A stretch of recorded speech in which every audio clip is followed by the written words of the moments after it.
Je tenais absolument à écrire ce livre parce qu'en 2013, j'ai rencontré des mamans dont les très jeunes enfants étaient partis en Syrie, entraînés dans les atrocités du terrorisme.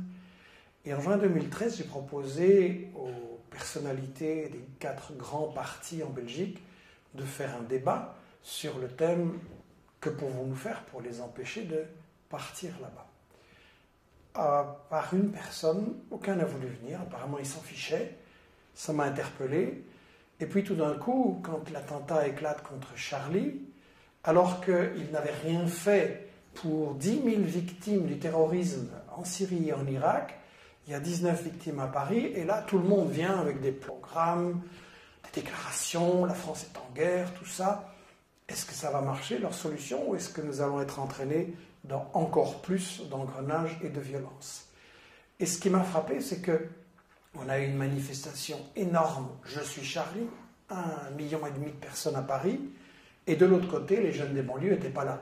Et chez eux, quand on les interroge, on n'ose pas forcément le dire, mais c'est plutôt « je ne suis pas Charlie ». Donc on a un clivage, on a une fracture entre 2 France qui ne suivent pas les mêmes médias, ne croient pas les mêmes infos, ne se parlent plus. Et la question que j'ai voulu poser dans ce livre, c'est est-ce qu'on peut surmonter ce clivage? Est-ce qu'on peut arriver à établir un dialogue entre les Charlie et les pas Charlie? Et pour ça, il m'a semblé que la question clé, c'était de clarifier justement, sur base de faits évidemment, sur base de déclarations des propres dirigeants et services des États-Unis, quels sont les véritables liens entre les États-Unis et le terrorisme? Est-ce que vraiment ils les ont toujours combattus? En commençant cette enquête, j'ai été frappé par une déclaration de Laurent Fabius, le ministre français des Affaires étrangères.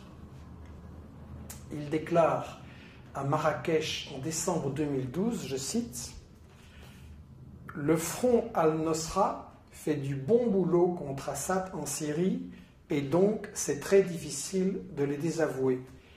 Le front al-Nosra, c'est la branche syrienne d'Al-Qaïda. Donc des terroristes d'Al-Qaïda sont soutenus par Fabius en Syrie. » Alors ça m'a rappelé une déclaration de James Baker, qui était le ministre des Affaires étrangères des États-Unis de George Bush, le père. Et en 1996, James Baker déclare, je cite, « Il n'y a pas de pays musulman plus intégriste que l'Arabie saoudite, et pourtant, c'est à la fois un ami et un pays important pour les États-Unis.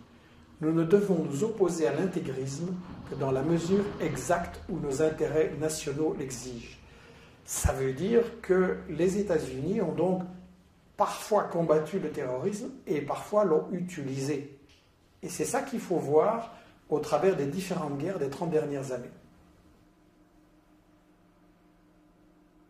Les relations entre États-Unis et terrorisme, ça commence, disons, en 1978. En Afghanistan, une révolution vient d'installer un gouvernement d'inspiration socialiste, le gouvernement Taraki, et c'est la meilleure période de l'histoire de l'Afghanistan. On construit des routes, on ouvre des écoles, des hôpitaux, il y a l'émancipation des femmes, les mariages d'enfants sont interdits. C'est vraiment la meilleure période pour l'Afghanistan. Ça, c'est intolérable pour les États-Unis qui veulent absolument contrôler cette zone stratégique au centre de l'Asie, d'autant plus que le gouvernement afghan, nouveau, est assez favorable à l'Union soviétique. Donc il faut absolument le renverser. Le problème pour les États-Unis, c'est qu'ils sortent de la guerre du Vietnam, qu'ils ont perdu lamentablement. L'occupation au sol, ça n'est donc plus possible, il serait trop impopulaire. Et donc ils vont recourir à un autre stratagème, une guerre indirecte. Avec l'Arabie saoudite, ils vont recruter, financer, armer dans une opération secrète, la CIA, l'opération Ben Laden. Ils vont recruter 35 000 moudjahidines venus individuellement de 40 pays et ils vont former une armée de guérillas terroristes pour renverser ce gouvernement. S'il va y avoir des atrocités, ça va durer des années, ça ne va pas du tout être présenté comme ça dans les médias occidentaux, mais ça va être reconnu ouvertement par Brzezinski, qui était alors le responsable de la politique internationale du président Carter, et qui va reconnaître dans une interview au Nouvel Observateur en 1998 que oui, l'opération Ben Laden, c'est les États-Unis, que la mise en route, la mise en selle du terrorisme de Ben Laden, c'est les États-Unis et que le problème des islamistes, ils s'en fichent complètement. La méthode qui a tellement bien marché en Afghanistan, les États-Unis vont la réutiliser contre la Yougoslavie, d'abord en Bosnie, 91-95, puis contre le Kosovo, 98-99, et ça va être dévoilé par Sibel Edmonds, qui après le 11 septembre a été engagée comme traductrice par le FBI, et qui va constater que, en fait, la CIA, le Pentagone, les affaires étrangères ont collaboré contre la Yougoslavie avec des terroristes d'Al-Qaïda de très haut niveau et qui va le déclarer dans son témoignage, dans son livre Classified Woman. En 1998, le frère d'Al-Zawahiri, Mohamed, dirigeait une unité d'élite de l'armée de libération du Kosovo. Et donc, au Kosovo, ça va donner lieu à un revirement diplomatique extrêmement rapide des États-Unis, dont le représentant officiel déclare en 98. Je sais ce qu'est un terroriste lorsque j'en vois un, et je vous dis que ces gens de l'UCK sont des terroristes. Et 4 mois plus tard à peine, les affaires étrangères déclarent officiellement exactement le contraire. L'opinion des États-Unis n'est pas que l'UCK est terroriste.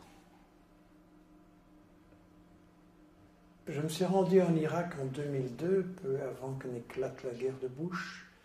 Et en parlant aux Irakiens, aussi bien les pro-Saddam que les anti-Saddam, il était très clair que les États-Unis allaient affronter une résistance terrible parce qu'aucun Irakien ne voulait d'eux comme force d'occupation. La résistance a d'abord été dispersée, et puis les forces ont commencé à s'unir, et le fait que les sunnites et les chiites coopéraient militairement sur le terrain pour résister, ça c'était un gros problème pour l'occupation des États-Unis. Le danger, c'est que nous pensons qu'il peut y avoir jonction à la base entre les sunnites et les chiites. Nous devons tout faire pour l'empêcher. Alors pour s'en sortir, ils ont recouru à ce qu'on appelle l'option Salvador, c'est-à-dire une recette qui avait bien marché dans ce pays, la formation d'escadrons de la mort qui appliquent des recettes terroristes très violentes contre la population civile, pour créer un climat de terreur, et dans le cas de l'Irak, pour créer en fait une guerre de religion entre les sunnites et les chiites. La seule manière dont nous pouvons gagner, c'est de passer aux méthodes non conventionnelles. Nous devons terroriser les Irakiens et les forcer à se soumettre. En 2011, en Libye, pendant les bombardements de l'OTAN, je m'étais rendu compte que Kadhafi avait ses adversaires, ce n'était pas un modèle de démocratie, mais qu'il avait aussi un très fort soutien dans la population parce qu'il avait apporté aux Libyens un bien-être social exceptionnel.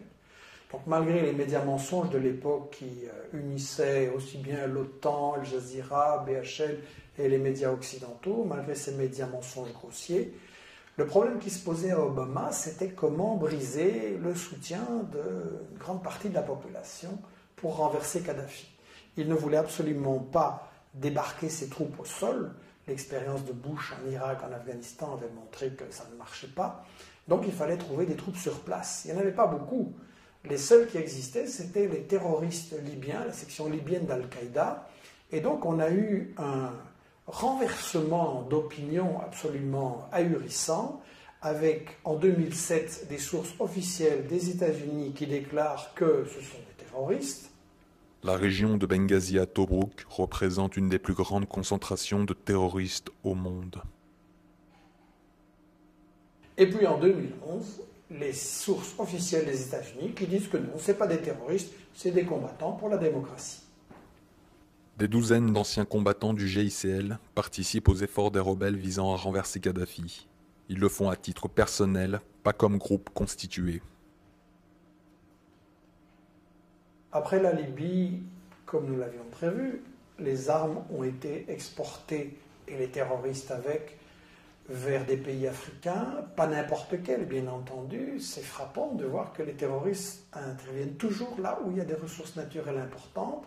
Et donc on a eu leur intervention au Mali, or, argent, pétrole, uranium, au Niger, uranium, énorme ressource, puis au Nigeria, le principal producteur de pétrole en en Afrique, très important pour les États-Unis, un pays qui pourrait devenir un leader si l'Afrique arrive à s'émanciper, un pays qui de temps en temps regarde un peu vers la Chine.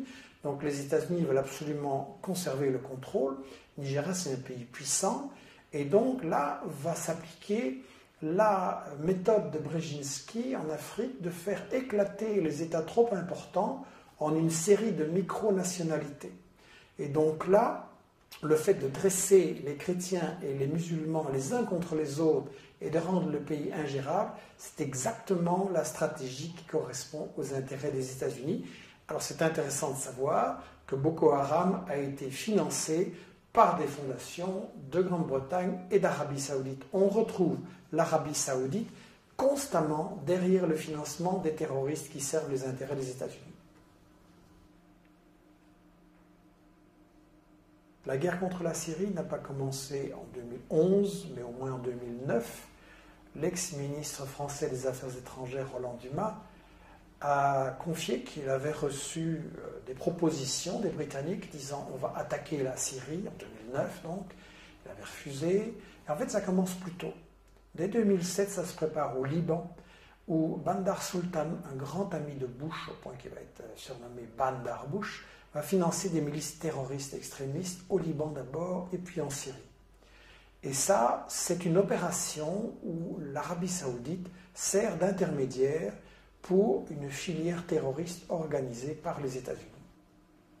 Les acteurs clés sont les Saoudiens bien sûr et Bandar qui ont conclu une sorte d'accord privé avec la Maison-Blanche. L'idée est d'avoir un soutien financier de l'Arabie Saoudite pour soutenir divers groupes sunnites extrémistes du djihad.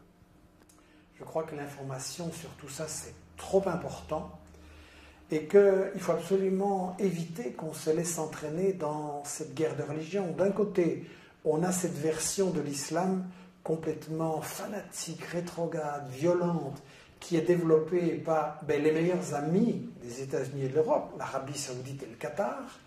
Et de l'autre côté, on a, très très préoccupant en Europe, cette montée de l'islamophobie qui justifie la division des couches travailleuses entre elles sur le plan social ici et sur le plan de toutes ces guerres qu'on prépare contre des pays arabes ou musulmans. Il est vraiment fondamental de rétablir un dialogue entre les Charlie et les pas Charlie. La véritable liberté d'expression, je pense, c'est de pouvoir parler ensemble et débattre sans tabou sur les intérêts cachés et les stratégies cachées de ceux qui prétendent dominer le monde.